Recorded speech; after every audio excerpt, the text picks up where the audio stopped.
সরকারের আহ্বানে সাড়া দেয়নি কোটা সংস্কারের দাবিতে আন্দোলনকারী শিক্ষার্থীরা। পুলিশি ব্যারিকেড ভেঙে শাহবাগ মোড় অবরোধ করে রেখেছে তারা। কোটা সংস্কারে নির্বাহী বিভাগের সিদ্ধান্ত না আসা পর্যন্ত আন্দোলন চালিয়ে যাওয়ার ঘোষণা তাদের।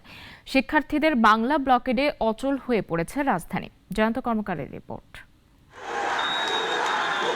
এভাবেই পুলিশের ব্যারিকেড ভেঙে শাহবাগ মোড় অবরোধ করে কোটা সংস্কারের দাবিতে আন্দোলনরত শিক্ষার্থীরা। আন্দোলন বন্ধে সরকারের আহ্বান মানেনি শিক্ষার্থীরা। অনেকেই ভেবেছিলেন হাইকোর্টের রায়ের পর পাল্টে যাবে দৃশ্যপট।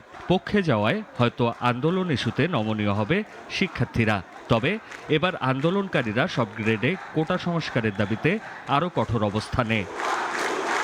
বিকালে রাজধানী শাহবাগে পূর্ব নির্ধারিত বাংলা ব্লকেট কর্মসূচি পালন করতে গিয়ে পুলিশি বাধার মুখে পড়ে আন্দোলনকারীরা। বাধা পেরিয়ে শাহবাগ থেকে হোটেল ইন্টারকন্টিনেন্টাল মোড় পর্যন্ত পুরো সড়কে অবস্থান নেয় তারা। এ সময় তারা বৈষম্যমূলক কোটা বাতিলের দাবিতে নানা স্লোগান দিতে থাকে। শুধু প্রথম এবং দ্বিতীয় গ্রেডে না, সকল গ্রেডে বৈষম্যমূলক যে কোটাটা আছে সেটা সম্পূর্ণভাবে আমরা বাতিল চাই।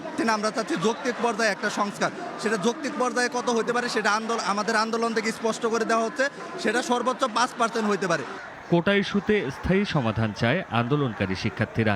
সেক্ষেত্রে নির্বাহী বিভাগের সিদ্ধান্ত প্রত্যাশা তাদের। যখন টিএসসি হয়ে শাহবাগের দিকে আসি, পুলিশ কিন্তু ব্যারিকেড দিয়ে আমাদের শান্তিপূর্ণ কর্মসূচিতে বিঘ্ন ঘটানোর চেষ্টা করে। আমরা তাদের ব্যারিকেড ভেঙে আমরা কিন্তু আমাদের শান্তিপূর্ণ কর্মসূচি এই শাহবাগ প্রাঙ্গণে এখন পর্যন্ত চলমান রাখছি।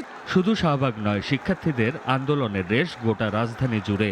শাহবাগ ছাড়াও আগারগাঁ, নীলক্ষেত সহ বিভিন্ন এলাকায় শিক্ষার্থীরা সড়ক অবরোধ করায় যান চলাচল বন্ধ হয়ে যায়। এতে ভোগান্তিতে পড়েন সাধারণ মানুষ। জয়ন্ত কর্মকার, নাগরিক, ঢাকা। ওয়ালটন ফ্রিজ কিনে অনেকের মতো আপনিও হয়ে যেতে পারেন মিলেনিয়াল।